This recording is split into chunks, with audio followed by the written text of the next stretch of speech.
একটা আপুর লাইভ দেখলাম কিছুক্ষণ আগে।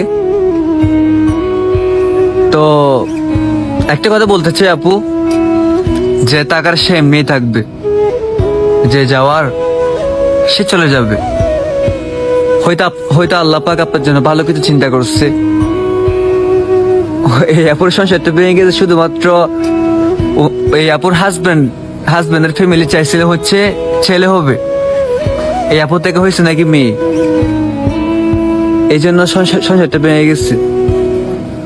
চিন্তা করছেন? হাতে পায়ে ধরে বলছি যে প্লিজ, এখন আমাদের একটা বাচ্চা হচ্ছে, ওর দিকে টাকায় হইলো, এখানে স্টপ করেন, আমি সব কিছু ভুলে যাব। এখন আমরা একা না, আমাদের একটা বাচ্চা আছে, ওর ভবিষ্যৎ আছে, আপনি প্লিজ এগুলার করিয়েন না। যা করছেন করছেন, আমি সব কিছু ভুলে যাব। বলেন আমার মধ্যে কি কমতি আছে, আমি দরকার হলে সেটা চেঞ্জ করে আপনার মতো হবো। আসলে ছেলে মানুষ খারাপ। আমি জানি আপনি আমার লাইফটা দেখতেছেন, আমি আপনাকে এভাবেই কিন্তু বলছিলাম, সাথে কমিটমেন্টে গিয়ে অন্য আরেকজনকে বিয়ে করে ফেলতে চান, আমাকে ছেড়ে দিচ্ছেন। মানে আচ্ছা আমি খারাপ, আমার মেয়েটা কি দোষ করছে? এটা তো আপনারই সন্তান, আপনাদের বংশের।